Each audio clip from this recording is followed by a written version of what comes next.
Dear friends, welcome back. I am Sajid Khan and today we are going to discuss preposition. Okay?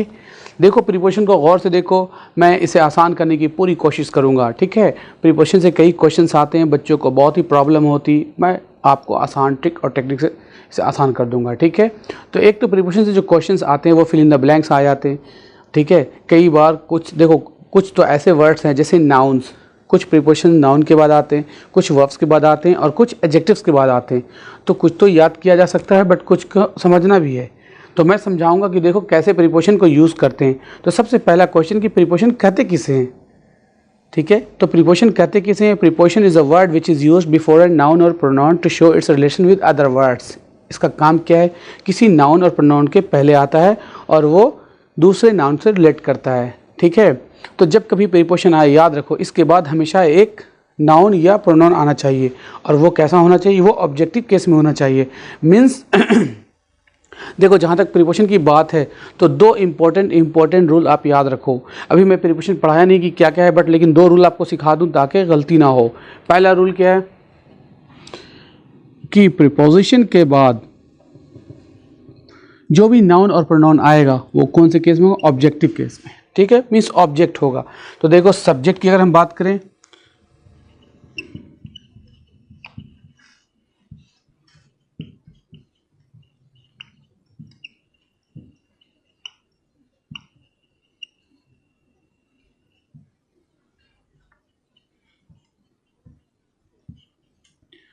We का होता है अस, you का you होता है, दे का देम होता है, इट का इट ही होता है. तो देखो ये सारे सब्जेक्ट्स हैं और ये जितने भी हैं वो क्या हैं, ऑब्जेक्ट्स हैं. ठीक है, तो इसे याद रखो कि प्रीपोजिशन के बाद जब भी हम यूज़ करेंगे तो ये हम ऑब्जेक्ट का यूज़ करेंगे, इसका यूज़ करना है, बट इसका यूज़ नहीं करना. किसके बाद, प्रीपोजिशन के बाद. ये फर्स्ट रूल है. ठीक है, दूसरा रूल मैं आपको बताऊं कि जब कभी प्रीपोजिशन के बाद अगर कोई वर्ब आता है तो उस वर्ब में हम क्या लगाएंगे, आईएनजी फॉर्म. वर्ब के कितने फॉर्म होते हैं, first, second, third, fourth, fifth होते हैं. ठीक है, बट आपको क्या याद रखना कि जब कभी प्रीपोजिशन आए उसके बाद हम वर्ब में आईएनजी लगाएंगे. अब दोनों को मैं एग्जांपल से आपको समझाऊं.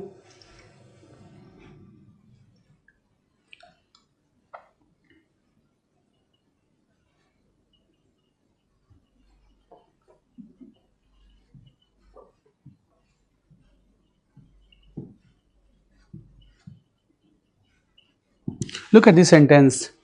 Between you and I, he is at fault. अब देखो इस कॉमा से पहले जो दो पार्ट हैं यू एंड आई, अब यहाँ पे जो ये प्रीपोजिशन यूज़ किया गया है वो क्या है, बिटवीन. बिटवीन क्या है, ये प्रीपोजिशन है. प्रीपोजिशन के बाद आने वाला जो वर्ड है वो कैसा होना चाहिए, बोलो, ऑब्जेक्ट. यहाँ पे दो ऑब्जेक्ट हैं, ऑब्जेक्ट फर्स्ट और ऑब्जेक्ट सेकेंड, राइट. लेकिन यहाँ पे यूज़ क्या किया गया है, सब्जेक्ट. देखो आई क्या है, सब्जेक्ट है और हमें यूज़ क्या करना था, मी, इसलिए इस पार्ट में एरर है. फिर देखो यहाँ पे कॉमा, ये दूसरा पार्ट है तो इसे सब्जेक्ट शुरू होगा. ठीक है, मिस प्रीपोजिशन के बाद हमेशा ऑब्जेक्ट आता है, ऑब्जेक्टिव केस का यूज़ करेंगे. दूसरा रूल देखो, आईएनजी कैसे यूज़ करते हैं. I am used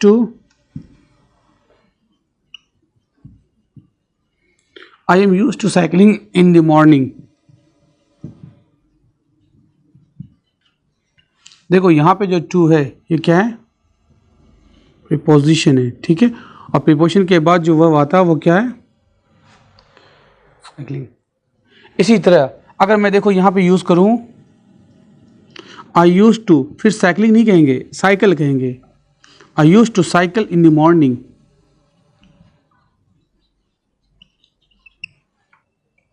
and what is the difference between the two sentences, इन दोनों में क्या डिफरेंस है. तो देखो यहाँ भी टू है, यहाँ भी टू है, बट द डिफरेंस इज ऊपर वाला जो टू है ये प्रीपोजिशन है, नीचे वाला टू प्रीपोजिशन नहीं है. याद रखो, क्योंकि यूज टू जो ये है, यूज टू मॉडल वर्ब कहलाता है. कौन सा वर्ब, मॉडल वर्ब. और मॉडल वर्ब के बाद आने वाला वर्ब कैसा होता है, फर्स्ट फॉर्म. तो नीचे वाला जो यूज टू है ये मॉडल वर्ब है, ऊपर वाला टू जो है ये प्रीपोजिशन है. दैट्स वाई इसके बाद क्या लिया गया, आईएनजी का वर्ब. तो you should not gate confused here. Okay,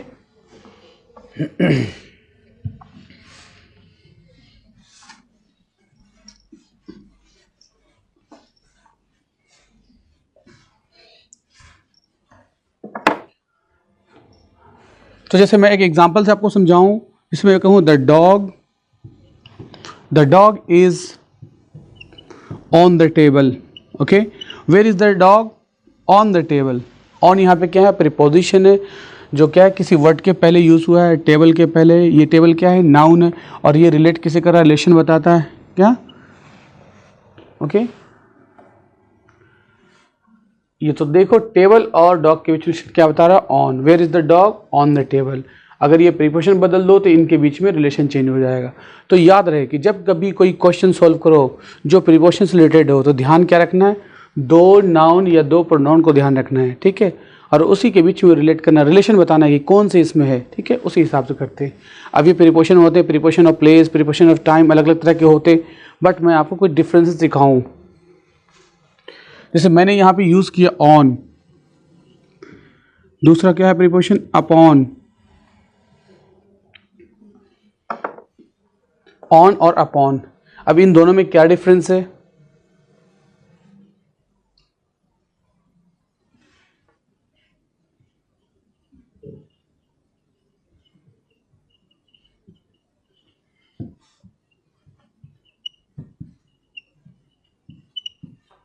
तो हम यहाँ पे क्या यूज़ करेंगे, upon. The dog jumped upon the table. आपको याद रखना है कि ऑन और अपॉन में डिफरेंस क्या है। अगर ये याद हो जाए तो शायद गलती आपसे नहीं होगी। ऑन का यूज़ करते हैं थिंग्स एट रेस्ट, जब कोई चीज़ रेस्ट में हो तो क्या लगाओ, ऑन, और जब कोई चीज़ मोशन में हो तो फिर क्या लगाओ, upon. Okay, the difference is clear. On use कब करेंगे, जब वो रेस्ट में हो। हम अपॉन का यूज़ कब करेंगे, जब वो मोशन में हो, ठीक है। तो ज़रा look at the here two words, dog, dog और क्या है, टेबल। इन दोनों के बीच में देखो तो ये क्या है, टेबल के ऊपर डॉग है, मिस वो रेस्ट में, इसलिए हमने क्या लगाया, ऑन। दूसरे सेंटेंस में देखो टेबल और डॉग को, यहाँ पे वर्ड क्या है, jumped. Jump mean that shows motion, इसलिए हमने क्या लगाया, अपॉन। क्लियर। तो रेस्ट में हो तो क्या लगाओ, ऑन, और मोशन में हो तो क्लियर। अगर टेबल के ऊपर बुक रखी हुई है, ठीक है, तो क्या बोलेंगे, the book is on the table. लेकिन जब कोई मोशन से हो तो he jumped upon the table. No the point is clear. तो ऑन और अपॉन का डेफिनेशन याद रखो। इसी तरह से मैं कुछ इंपॉर्टेंट प्रीपोजिशन बता दूं।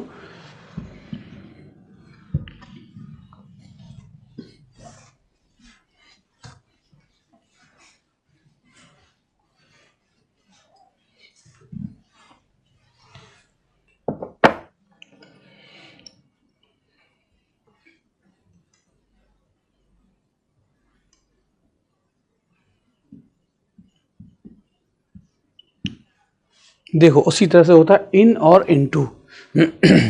जब अगर हम रेस्ट की बात करेंगे तो क्या लगाएंगे, इन, और मोशन की बात करेंगे तो इनटू, ठीक है। मैं बोलूँ he is in the class, where is he, in the class, rest में।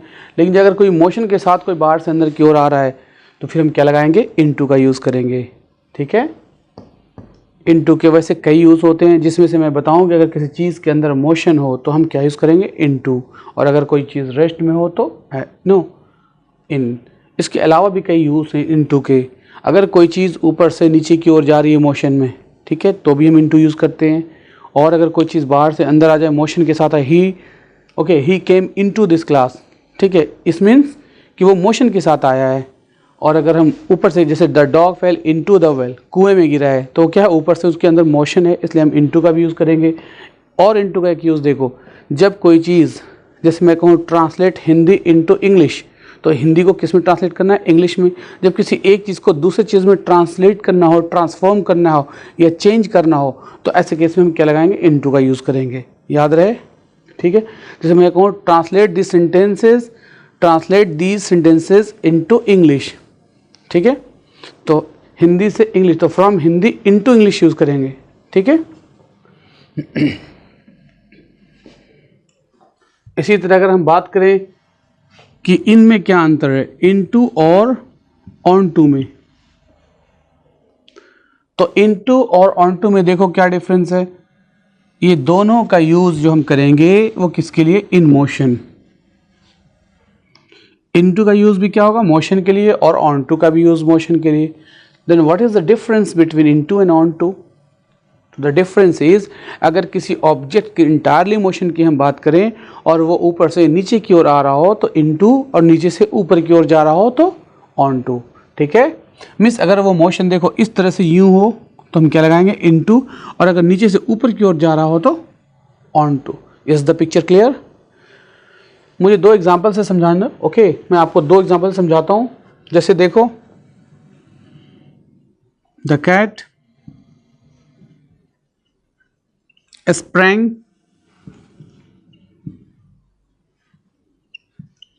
the table. The cat jumped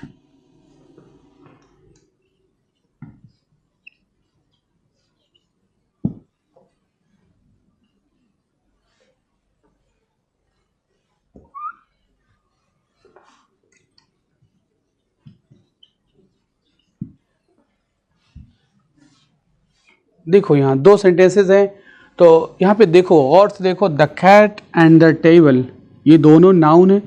ठीक है, अब इनके बीच में क्या रिलेशन हो सकता है, स्प्रिंग, स्प्रैंग, स्प्रंग, नीचे से ऊपर की ओर जाना। ठीक है, तो जब कोई मीन्स बिल्ली नीचे से ऊपर की ओर जा रही तो क्या यूज़ करेंगे, ऑन टू। अब मैंने यहाँ कहूँ कि द, देखो यहाँ पे यूज़ करूँ द कैट, तो द कैट जम्प्ड, कहाँ की जंप, कुएं के अंदर। तो बिल्ली है और कुआं है, मिस बिल्ली कुएं के अंदर जा रही है, मोशन कौन सा, डाउनवर्ड है, तो हम क्या यूज करेंगे, into. The point is clear, the cat jump into the well. और दूसरा क्या है, the cat sprang onto the table.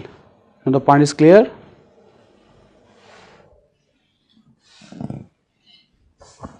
तो इनटू और ऑनटू आप समझ गए। मैं बोलूं, I lifted my luggage onto the aircraft, I lifted my luggage onto the aircraft, means नीचे से ऊपर की ओर हो तो ऑन टू हो। ठीक है, आई जंप्ड इनटू द रिवर। ठीक है, आई जंप्ड इनटू द रिवर, चूंकि मैं और रिवर के बीच में क्या हो रहा है, नीचे की ओर जा रहे हैं, तो हम इनटू यूज करेंगे। तो इनटू और ऑन टू समझ गए। इसी तरह कुछ और भी हैं जो देखो, बिसाइड एंड बिसाइड्स। अब अगर इसका सही से यूज नहीं पता होता तो अक्सर बच्चे गलत कर देते हैं। ठीक है, you should try to learn. Here beside का मीनिंग होता by the side of, but besides का मीनिंग क्या होता, in addition to. See the difference. अगर हम बाय द साइड ऑफ की बात करें तो क्या लगाएंगे, बिसाइड। जैसे मैं बोलूँ my brother is sitting just my, ये क्या है, my brother is sitting beside me. लेकिन अगर हम बिसाइड्स की बात करें तो के अतिरिक्त, के अलावा, मीन्स मैं बोलूँ माई हॉबीज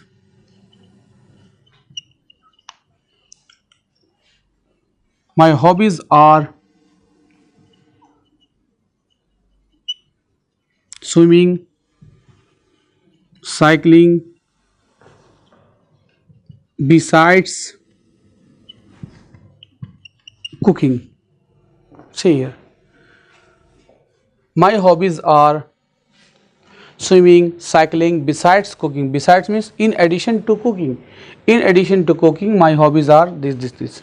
ठीक है, तो जब सेंस आए इन एडिशन का तो हम बिसाइड्स यूज करेंगे, और जब सेंस क्या है, बाय द साइड ऑफ, तो हम बिसाइड यूज करेंगे। Okay,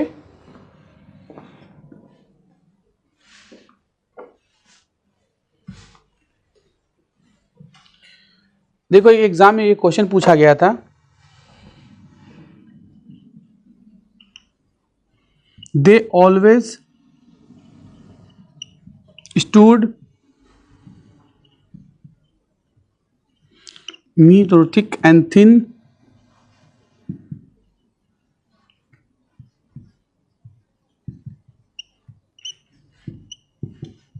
in my life. Okay, and the options are beside, besides,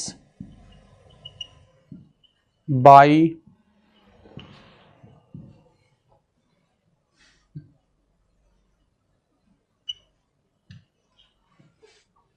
okay, they always stood dash beside, besides, by। ज़्यादातर बच्चे समझते हैं कि ये स्टैंड का पास है, स्टूड, स्टैंड बिसाइड कर देते हैं, वो इस पर टिक लगाते हैं, बट ये आंसर सही नहीं है। ठीक है, क्यों, क्योंकि इसके लिए आपको एक फ्रेजल वर्ब याद रखना होगा कि स्टैंड के साथ अगर हम बाई लगाते हैं तो इसका मीनिंग क्या होता, इसका मीनिंग होता है, स्टैंड बाई का मीनिंग होता है सपोर्ट। ओके, सपोर्ट करना, किसी की मदद करना। ओके, तो they always stood dash me through thick and thin my life means under any circumstances, जिस है ना, हर सर्कमस्टांसेस में उसने मेरी मदद की। तो हम क्या लगाएंगे यहाँ पे, by. The right answer is stood by. कई बार एग्जाम में क्वेश्चन अंडरलाइन करके पूछ दिया जाता है कि इसका मीनिंग क्या होता, तो यहाँ पे इसका मीनिंग क्या हो जाएगा, सपोर्टेड। ओके,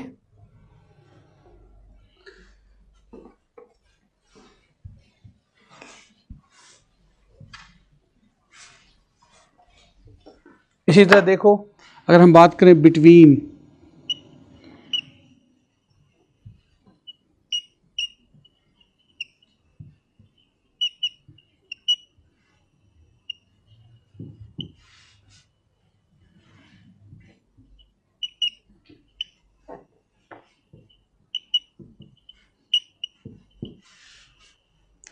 देखो ये सारे देखो प्रीपोजिशन है, ठीक है, बिटवीन, अमंग, अमंगस्ट, अमिड और अमिडस्ट, ठीक है, इनमें क्या डिफरेंस है।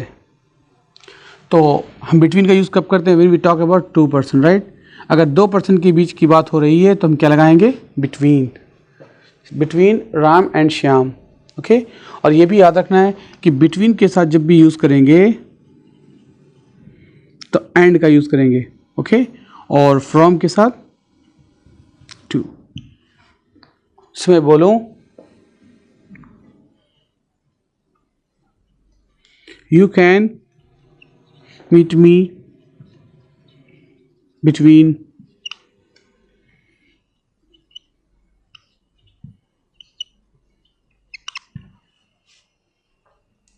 अब देखो, you can meet me between 4 PM to 6 PM। Okay, अब देखो यहाँ पे बिटवीन के साथ टू नहीं आता, इस पार्ट में एरर है। बिटवीन के बाद क्या आता, एंड। हाँ, अगर मैं बात करूँ फ्रॉम की, तो फ्रॉम के साथ क्या था फिर, from 4 PM and 6 PM। From के साथ क्या आएगा, यहाँ पे हम टू का यूज़ करेंगे। ओके, जैसे मैं बोलूँ your exam, your exams will be held from 4 PM to 6 PM। From लगाओ तो टू यूज़ करेंगे, बिटवीन हो तो एंड लगाना है, ये याद रखना है। तो बिटवीन का मीनिंग समझ गए, दो person. Okay, if you talk about to persons और टू थिंग्स तो हम उसके लिए बिटवीन का यूज़ करेंगे।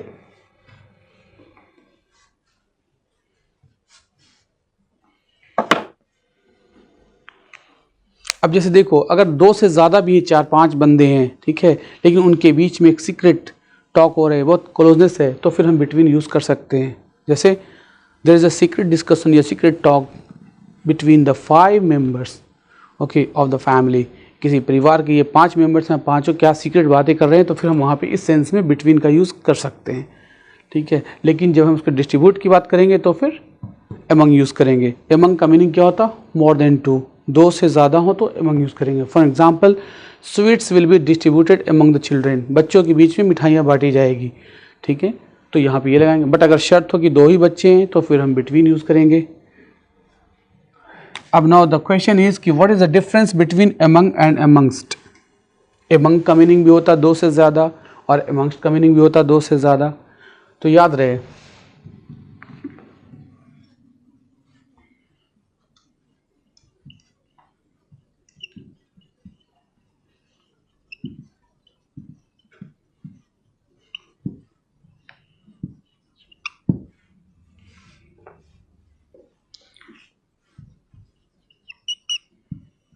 अब देखो, स्वीट्स विल बी डिस्ट्रीब्यूटेड, यहाँ पे अस है और यहाँ पे देम है, ठीक है।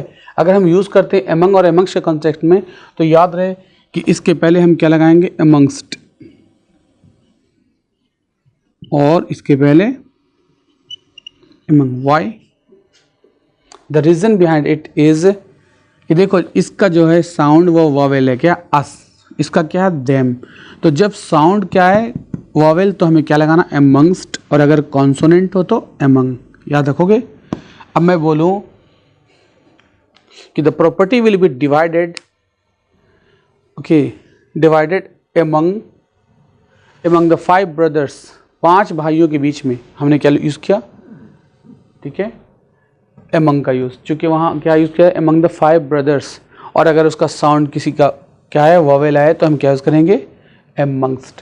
तो जिस तरह आपने एमंग और एमंगस्ट का यूज़ सीखा उसी तरह से एमिड, जिस तरह से आपने एमंग यूज़ किया उसी तरह कैसे यूज़ करना एमिड का और एमंगस्ट का एमिड्स्ट। अगर साउंड आए क्या कॉन्सोनेंट तो एमिड यूज़ करना और साउंड आए वोवेल तो फिर इसका यूज़ करना। Now the point is clear.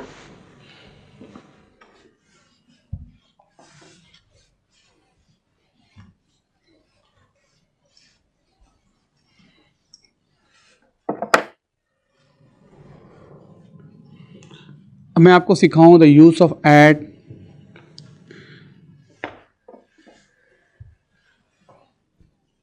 On और इन। इसमें लोगों को प्रॉब्लम हो जाती, ठीक है, कहाँ हम यूज़ करेंगे एट, कहाँ यूज़ करेंगे ऑन और इन का। तो देखो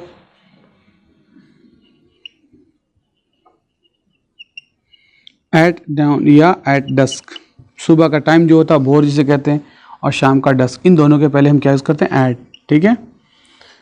eight 12 noon, at night,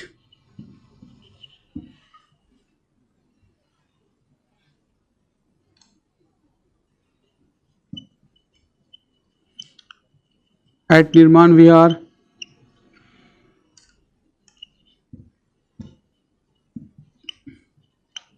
at the door, at the gate, etc.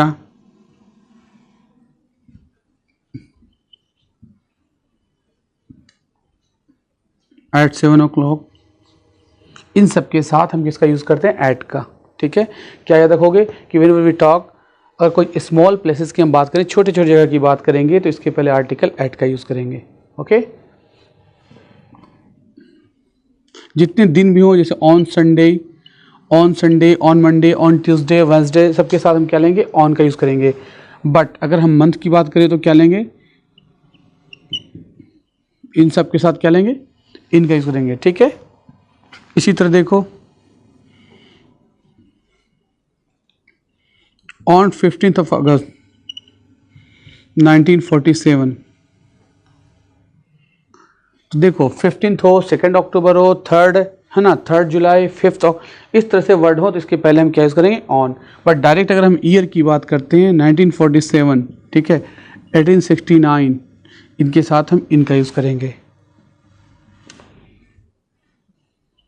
अब बात रहेगी ऑन द चेयर, क्या होता है वर्ड,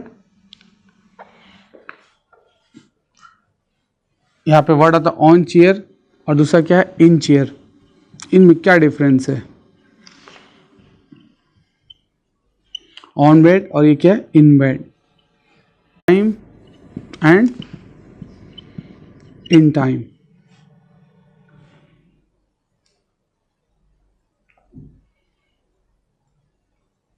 देखो ऑन चेयर का मीनिंग क्या होता, ऑन चेयर कब यूज करते हैं, जब वो चेयर क्या हो आर्मलेस हो, ओके। और इन चेयर कब यूज करेंगे, जब हम बात किसकी करेंगे आर्म चेयर, ठीक है। आर्म चेयर के लिए इन चेयर और आर्मलेस हो तो ऑन चेयर। इसी तरह अगर हम ऑन टाइम की बात करें, ऑन टाइम का मतलब होता है शार्प, ठीक, एग्जैक्ट टाइम पे अगर हम काम कर रहे हैं तो क्या बोलेंगे ऑन टाइम, और अगर टाइम से थोड़ा पहले हो तो क्या यूज करेंगे in time, okay. He reached the airport in time, okay. जब आप एयरपोर्ट पे जाते हो फ्लाइट ने तो क्या आपको कब जाना होता इन टाइम, लेकिन ठीक टाइम पे हो तो क्या करेंगे on time. You must be in and out on time, आप समय पे आओ और बिल्कुल समय पे जाओ तो क्या करेंगे ऑन टाइम। इसलिए देखो ऑन बेड और क्या इन बेड, अगर हम बिस्तर पे सोने के लिए जाते हैं तो क्या करते हैं ऑन बेड, उसके अलावा अगर आप कुछ काम कर रहे हो तो फिर इन बेड, ओके। जैसे मैं बोलूँ I was on bed when the thief entered the house, जब चोर आया घर में आंख लग गई थी, आंख लग गई थी means I was on bed. Children were playing in the bed, बच्चे क्या कर रहे थे खेल रहे थे, फिर इस केस में हम क्या करेंगे इन लगाएंगे। उसके अलावा कुछ करते हैं तो इन लगाओ, और अगर सोने के पर्पज से जा रहे हो तो ऑन बेड, ठीक है। अब देखो नाइट के पहले क्या आता एट आता, ऑन दी नाइट भी कह देते हैं, ओके। अब जब हम इसको स्पेसिफाई करेंगे तो ऑन द नाइट, जैसे on the night when the bomb exploded I was somewhere else, जिस रात बॉम्ब फटा उस वक्त तो मैं कहीं और था, तो हमने उस रात को क्या किया स्पेसिफाई कर रहे हैं, ठीक है। इसलिए इसके पहले प्रिपोजिशन के लिए हमने ऑन, क्लियर। और वैसे प्रीपोजिशन क्या आता है इसके साथ, एट। लेकिन अगर हम दिन की बात करें तो फिर हम क्या यूज करेंगे, in day, in week, in fortnight, in month, in year, in सब के साथ हम इन यूज करेंगे। ठीक है। बड़े बड़े शहरों के लिए हम इन लेते हैं, इन मुंबई, इन कोलकाता। ठीक है। और छोटे छोटे जगह के लिए क्या लेते हैं, एट का यूज करेंगे। क्लियर। जैसे मैं बोलूँ he is living at Nirman विहार इन दिल्ली, वो दिल्ली में कहाँ रह रहा है, छोटी जगह के निर्माण विहार में। ठीक है।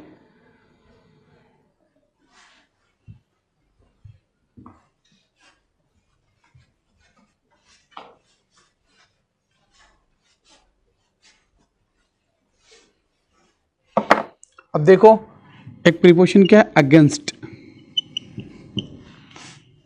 अगेंस्ट का यूज सीखो। अगेंस्ट के तो वैसे कई यूज होते हैं, बट आपको मैं कुछ बता दूं, एक अगेंस्ट का मीनिंग आप सभी जानते हो, जो फॉर का अगेंस्ट होता है। जैसे मैं बोलूँ some are in my favour and some are against, कुछ मेरे फेवर में है और कुछ मेरे अगेंस्ट में है। ठीक है। जब दोनों बिल्कुल एक दूसरे के खिलाफ हों तो क्या यूज़ करते हैं, अगेंस्ट। ये सिंपल सा यूज़ है। दूसरा इसका यूज़ क्या होता है, अगेंस्ट का मतलब होता है जब हम किसी दो चीज़ को हम कंपेयर करते हैं, तुलना के लिए। ठीक है। जैसे मैं बोलूँ the sex ratio of female has fallen against the male in Haryana. ठीक है। पुरुष की तुलना में महिलाओं की संख्या कम हो गई है।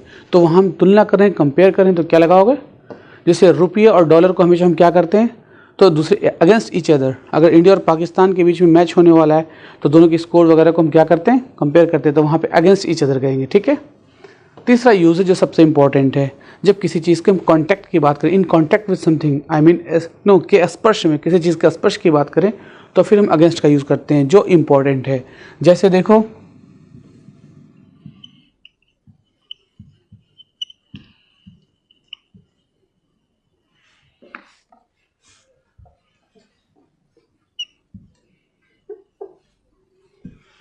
he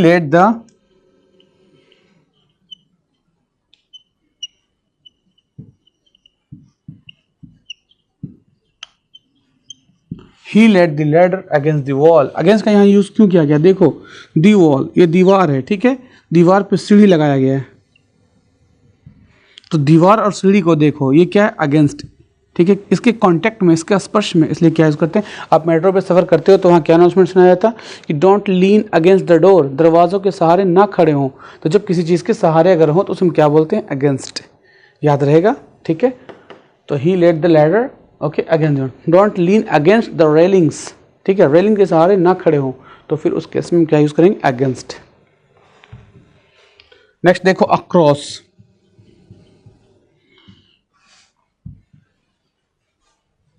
देखो ये एडवर्ब भी होता है और क्या होता है, प्रीपोजिशन भी होता।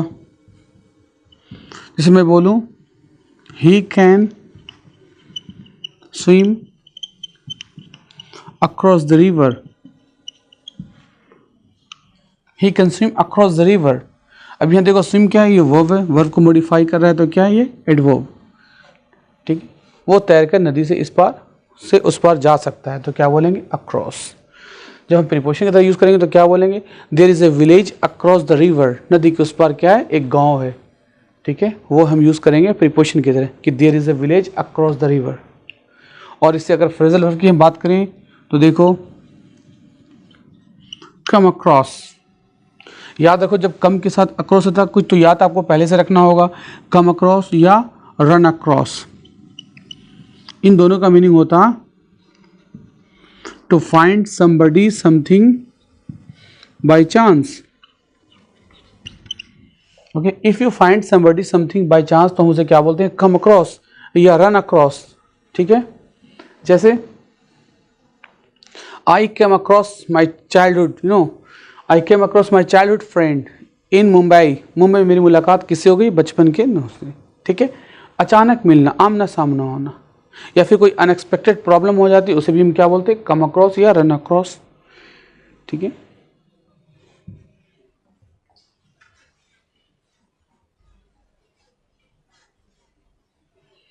तो इसी तरह हम यूज करते हैं किसका, इन और विद इन, इन और विद इन। तो देखो अगर हम पूरे टाइम की बात करें, यहां से यहां तक अगर पूरे टाइम को यूज किया जा रहा है तो हम इसे कहते हैं इन, लेकिन इससे पहले पहले की बात आए तो फिर विद इन। ठीक है। जैसे मैं बोलूँ I will return in a month,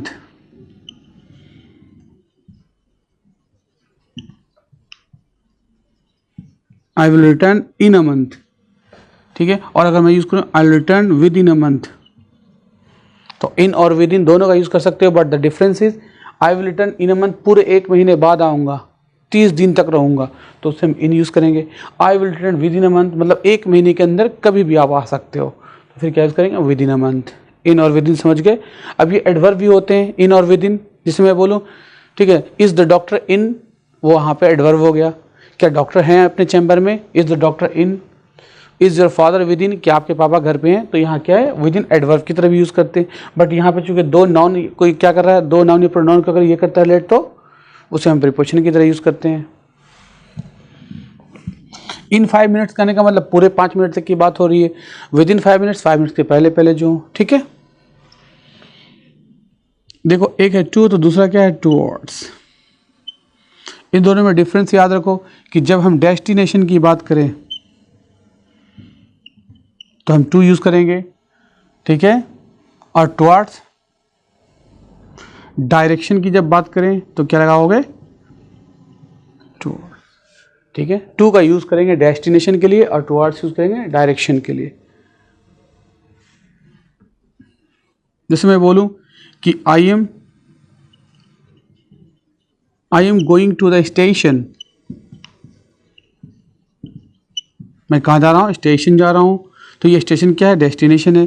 लेकिन अगर मैं यहाँ पे यूज़ कर दूँ towards, means in the direction of station, ठीक है। आप यहाँ से स्टेशन के लिए निकल रहे हो, तो अगर डायरेक्शन सामने नहीं दिख रहा है तो आप डेस्टिनेशन है, तो फिर क्या बोलोगे, I am going to the station. लेकिन स्टेशन के बाहर खड़े हुए हो और लगेज लेकर जा रहे हो उस साइड, तो फिर क्या बोलेंगे, आई am going towards the station, ठीक है। देखो मेट्रो जब एक जगह दूसरी जगह जाती है उसके सामने क्या लिखा रहता है, towards. Towards means in that direction, जिस जगह भी जा रहे हो उस डायरेक्शन दिखाता है, तो वहाँ पे हम यूज़ करेंगे टुवर्ड्स, ओके। और टू का मीनिंग डेस्टिनेशन। जब आप टिकट बनाते हो कहीं जाने के लिए तो लिखा रहता है, ठीक है, कि from New Delhi station to Kanpur, तो कानपुर क्या है, वो डेस्टिनेशन है, और जहाँ से आप यात्रा शुरू कर रहे हो वो फ्रॉम में, ठीक है। अब बच्चे कुछ थोड़ा सा कंफ्यूज भी हो जाते इस तरह से। अगर मैं बोलूँ कि आई एम गोइंग होम, तो इसके पहले ना आपको टू यूज़ करना है ना टुवर्ड्स यूज़ करना है, सिर्फ कहना आई एम गोइंग होम। इसके पहले कोई भी प्रीपोजिशन नहीं आता। क्यों नहीं आता, क्योंकि यहाँ पे होम जो है ये क्या है, एडवर्ब है, और ये क्या है, वर्ब। जो वर्ब को मॉडिफाई करता है वो क्या, एडवर्ब। इससे पहले हम कोई भी प्रीपोजिशन यूज़ नहीं करेंगे। और अगर इसको हम नाउन बना दें, अगर मैं होम के पहले क्या रखूँ, my home, your home, his home, her home, Ram's home, तो फिर इस केस में ये प्रीपोजिशन आ जाएगा कि I am going to my home, okay. I am going to your home, I am going to his home, I am going to her home. The difference is कि यहाँ पे जो माई होम है ये क्या है, नाउन बन गया है, ऊपर वाला होम क्या है, एडवर्ब है, ठीक है। तो जब ये एडवर्ब की तरह यूज़ करेंगे, इसके पहले टू का यूज़ हम नहीं करेंगे, ओके। अब जो ये होम है, अब ये जो वर्ड देख रहे हो होम, ये होम नाउन भी होता है, एडजेक्टिव भी होता है, एडवर्ब भी और वर्ब भी। कई इसके यूसेज हैं, आपको याद रखना है कि वो वर्ड किस तरह यूज़ हो रहा है, ठीक है। ज़्यादातर बच्चे क्या बोल देते हैं, I am going to home, जो कि सेंटेंस वो गलत होता। अगर टू आपको लगाना है तो माई लगाना होगा, ठीक है। या फिर आप हाउस यूज़ करो, हाउस के पहले टू लगा सकते हो, I am going to house.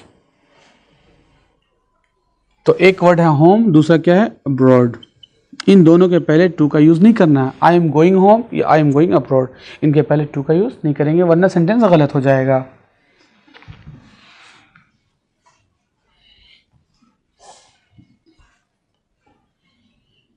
देखो एक है बाई और दूसरा क्या, विद। इन दोनों में क्या डिफरेंस है, तो जब हम इंस्ट्रूमेंट की बात करेंगे तो विद लगाएंगे, और जब हम एजेंट की बात करेंगे तो बाय यूज़ करेंगे। जैसे द टाइगर वॉज किल्ड,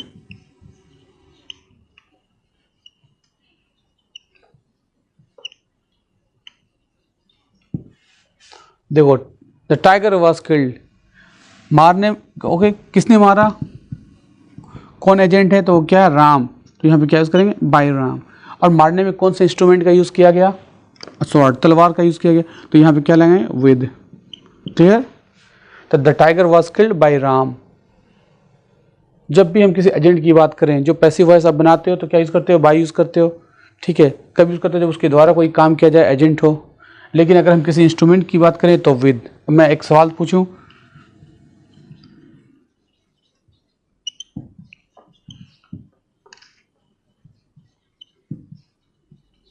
देखो इस सेंटेंस में क्या आएगा, अब बताओ इसमें बाय या with. The ball is hit dash the bat. Okay, अब ये आप तो जानती होगी, bat, the bat can't hit itself. Bat तो खुद ही नहीं चला सकता, तो ये क्या है, एक इंस्ट्रूमेंट है। और एक इंस्ट्रूमेंट से हम किसे हिट करते हैं, बॉल से। तो यहाँ क्या लगाएंगे, विद। क्लियर, तो the ball is hit with the bat. लेकिन अगर हम यहाँ पे लिखूँ, कोई एजेंट लिख दूँ बैट्समैन, तो अब क्या हो जाएगा, by the batsman. Clear, the ball is hit by the batsman और the ball is hit with the bat. The point is clear. तो ध्यान रखना एजेंट और इंस्ट्रूमेंट पे। जैसे मैं बोलूँ कि आई right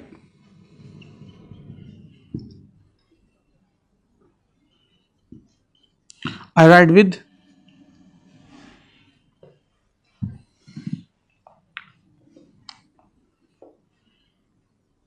I write with the pen, मैं किस चीज़ से लिखता हूँ, ओके। लेकिन अगर मैं यहाँ पे क्या रखूँ, एक वर्ड याद रखो कि अगर मैं लिखूँ कि आई राइट इंक, अब इंक के साथ विद का यूज़ हम नहीं करेंगे, यहाँ पे क्या यूज़ करना, इन यूज़ करना है। इंक और पेंसिल के केस में हम यहाँ पे क्या यूज़ करते हैं, preposition in. I write in ink, I write in red ink, I write in black ink. Ink आ जाए तो इन लगाना है, वरना जो भी इंस्ट्रूमेंट हो आप उसके साथ क्या लगाओ, विद लगाओ, ठीक है। और जब कोई एजेंट हो तो क्या यूज़ करना है, बाय का यूज़ करना है, ओके। तो इस तरह से मैंने आपको कुछ बेसिक प्रीपोजिशन हमने बताया, ओके। आप इसे सिर्फ समझने की कोशिश करो, बट नेक्स्ट क्लास में मैं थोड़ा एडवांस बताऊंगा। नेक्स्ट पार्ट जो होगी वीडियो की, उसमें मैं एडवांस पार्ट बताऊंगा इसका, ठीक है। So please keep watching this video, that's all, thank you.